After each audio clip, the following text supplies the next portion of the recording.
What if the most beautiful love story of your life was never meant to last forever? What if the person who made your heart feel full was slowly slipping away? Keep watching, because this is not just a story. It's a journey of laughter, love, and a heartbreak so deep it will stay with you long after the final word. This is the story of two souls who found each other in the most unexpected place, only to discover that fate had already written a tragic ending. Grab a tissue, hold your heart close, and tell us, where in the world are you watching this story from? Let's begin. He was running late. Like always, Jaden Brooks, 29, had the kind of job that demanded too much for too little. He worked as a junior architect at an up-and-coming firm in Atlanta, Georgia. Deadlines, site visits, late-night revisions, it was all part of the grind. He was sharp, kind-hearted, and quietly handsome. But his days felt robotic until that morning. The coffee shop was buzzing with chatter, the scent of roasted beans hanging heavy in the air. Jaden pushed the door open with one hand, the other juggling his phone, keys, and a hot cup of dark roast. He turned sharply. Splash. Hot coffee flew. A gasp. A white dress stained. "Oh my God. I'm so sorry," Jaden stammered, instinctively grabbing napkins, trying to blot the brown stain spreading across the soft cotton. The woman laughed softly, brushing her golden curls behind her ear. "There's not much you can do," she said, with a teasing glint in her eyes. "But it's okay." She was stunning. Almond eyes with a warmth he'd never seen before. A voice like honey. Confidence wrapped in grace. "Please let me pay for your laundry or something," he said, utterly rattled. She began to walk away, amused. He called after her, "Wait, coffee. At least let me buy you a coffee." She paused, then turned, her smile soft and wide. "Coffee it is," she said, sliding a business card into his palm. Then she was gone. He stared at the card. Emory Lane, writer, Alabama-born, storyteller to the stars. Back at work, Jaden couldn't concentrate. His smile lingered through client calls and zoning spreadsheets. "Yo, man," his co-worker Marcus nudged him. "You look like you just got kissed by an angel." "She beautiful." Jaden shook his head, grinning. "She's unreal, but I don't even know her yet." Marcus raised a brow. "Then what are you waiting for?" That night, Jaden held her card for a moment before dialing. She picked up. Her voice, the same calm, lilting tone, welcomed him. "I owe you coffee," he said. She laughed. "Tomorrow morning?" "Tomorrow morning." They met again at the same cafe, both arriving early. He brought the coffee this time. She wore a mustard sweater, her curls tied in a bun, her notepad under one arm. They talked about books, music, her favorite Southern poets, his dreams of designing buildings that made people feel something. He asked, "So, will I see you again?" Emory smirked. "Maybe," but the maybe quickly turned into a yes. Then tomorrow. Then this weekend. They explored the city, hidden diners, murals, bookstores with creaky floors. They walked hand in hand through neighborhoods and danced barefoot in the rain on empty sidewalks. One evening, she invited him to her home in Birmingham. Her place was simple, cozy, and filled with half-written manuscripts, scribbled lyrics, and post-its with lines like, "Let them feel your absence like thunder." He was speechless. "You wrote this?" he asked, pointing to a framed lyric hung on the wall. "Sold that one to a major artist last year," she shrugged. "And these?" He lifted a stack of books. She nodded. "Ghostwritten. For names you'd recognize." He blinked. Why keep it a secret? Why not take credit?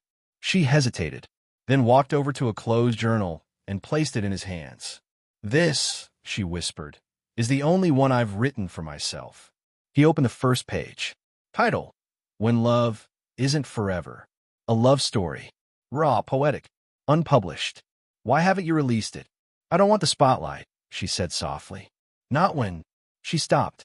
Her eyes drifted away. He gently placed the book down and looked at her. "You deserve the world to know you." He kissed her, slowly, desperately, like he was afraid she'd vanish. That night, wrapped in her arms, he whispered, "Whatever you're running from, I'll be here." The next morning, Jaden woke up late, kissed her forehead, and sprinted off to work. He felt alive, like he'd found home in a person. But by noon, his phone rang. Unknown number. A nurse's voice. Emery. Collapsed. Hospital. Urgent. His heart dropped. He ran, blood pounding in his ears. The hospital smelled like antiseptic and heartbreak. Machines beeped. She lay unconscious, pale, fragile. The doctor delivered the blow. Stage for cancer. Liver. Too far gone. Months left. Maybe a year. Maybe less. Jaden's legs gave out. His world cracked open. When she finally woke, he was there, tears streaking his face. "Why didn't you tell me?" he whispered, voice breaking. "Why did you lie?" She looked at him, pain deep in her chest. "I didn't lie. I just didn't want you to pity me. But you should have told me. You should have let me choose." "I did, Jaden." Her voice cracked. "I let you choose love without tragedy. I let you see me, not the dying version of me." He stood, angry, broken. "I need air." "Then go," she said, her voice trembling. "Go like I knew you would." He froze. "This is why I never told anyone," she whispered, tears falling freely now. "Because no one stays. And I just wanted to live fully for once. Not as a patient, but as a woman in love." She turned her head away, her body trembling. "You can leave now." He didn't move. She whispered again, "Leave." But instead, he stepped forward and wrapped his arms around her. Tight. "I'm not leaving." She wept into his shirt. He kissed the top of her head. "I'm sorry," she sobbed. "Don't be. You gave me something real." Silence filled the room. "I love you, Emery." Her hands clutched his back. "Thank you for giving me the happiest days of my life." The hospital corridors echoed long after Emery's diagnosis. But when she was discharged a week later, the silence between them was louder. Jaden held her hand as they exited through the double doors. Her body weaker now, her smile dimmed, but still fighting to shine. Back in her apartment, the air felt heavier, like every room had been waiting for her return. Jaden helped her onto the couch, tucked a blanket around her, then stood still, frozen. He didn't know what to say. He didn't know how to be enough for someone whose time was already being counted in days instead of dreams. But he knew he had to try. "Emery," he asked gently, "do you want me to call someone? Maybe family, friends?" She shook her head slowly. "I don't have anyone, Jaden. I'm the only one left." That hit like a punch to the chest. Her eyes glazed over. "My mom died of ovarian cancer when I was 15. Dad never recovered. He followed a few years later. Car crash. Since then, it's just been me." Jaden felt a knot form in his throat. No one, not even a cousin or an aunt to call. He couldn't imagine such silence. No warm family table. No phone calls on birthdays. Just emptiness. He crouched beside her, placed her hand in his. "You're not alone anymore. Not now. I'm here." Her bottom lip trembled, and then she broke. She leaned into his chest, sobbing as though years of quiet pain had finally burst free. He held her, tighter than ever. The weeks passed like flickering candlelight. Every day was a choice. To love her deeply, to laugh until her lungs hurt, to pretend, just for a little while, that tomorrow wasn't dying too. Jaden transformed their days into mini lifetimes. He took her on sunset drives down the back roads of Georgia, windows down, music up. He cooked her meals from recipes she loved, southern dishes her mother used to make. They built pillow forts in the living room and stargazed from the fire escape. He helped her tick things off her silent bucket list. Visit the ocean? Check. Ride a horse through a sunflower field? Check. Dance barefoot in the rain to her favorite song? Check. She even laughed when he took her skydiving against doctor's orders. "If I'm going," she said, "I'm going flying." Some days, she was strong, glowing, beautiful. Some days, she was too weak to sit up. Jaden would just lie beside her, reading her favorite novels aloud, his voice breaking at the love scenes. He learned how to give injections, how to track her pain, how to speak with hospice nurses. But no one taught him how to prepare for goodbye.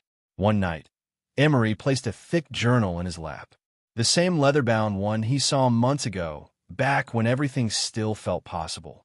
"I want you to promise me something," she whispered. "Anything. If I go before I can finish this, you'll publish it." "Emery, I'm serious." Her voice was soft but firm. "You'll finish it if you have to. You'll send it out. Let them know who I was. Let them know I loved." Tears welled in Jaden's eyes. He nodded, unable to speak. And she added, use it to help others. Donate everything we make. Promise me that. I promise, he said. I swear. She smiled then. The same smile from that coffee-stained morning. The leaves had turned red and gold when the end came. Emery had grown thinner. Her eyes hollowed, her skin pale. But her spirit, remained fierce.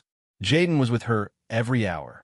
On her last morning, she squeezed his hand, barely strong enough to whisper, "Thank you, Jaden, for giving me a life worth remembering. I didn't think I'd ever be seen, but you loved me without fear." He couldn't speak. He just kissed her forehead, lips trembling. And in a breath, she was gone. Jaden barely made it through the days after. Her scent still lingered on her pillow. Her laugh echoed in his memories. But he had work to do. He opened her journal. Page after page of poetry, love, pain, resilience. And the story, her story, so vivid and honest, it cracked his soul. He typed every word, edited nothing. He added a final chapter. His chapter. Then he sent it to publishers. Dozens. Hundreds. And then, one said yes. The book launched 4 months later. When Love Isn't Forever by Emery Lane with Jaden Brooks. It exploded. People didn't just read the story. They felt it. TV shows interviewed him. Magazines quoted her words. Celebrities shared her passages on social media. Within 3 months, it became a New York Times bestseller. Every cent donated to cancer research.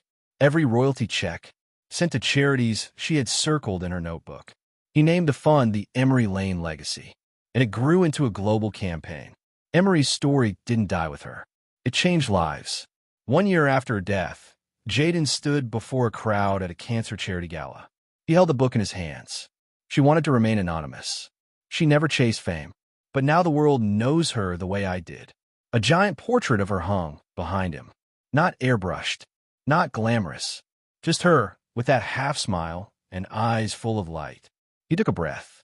She told me she didn't want to be remembered for how she died, but for how she lived. So today, I ask all of you not to mourn, but to love, fiercely, fearlessly, because sometimes love is the miracle. He stepped off the stage and looked up at the stars that night. I hope you see this, Em. Her book now lives in bookstores across the world. Her story plays in documentaries, short films, and podcasts. Young women fighting cancer read her words like gospel. And every time someone opens When Love Isn't Forever, they find hope tucked in heartbreak. They find her. Now it's your turn. If the story touched you, share it. Tell us, what's your love story? Drop a comment below and let the world feel your truth.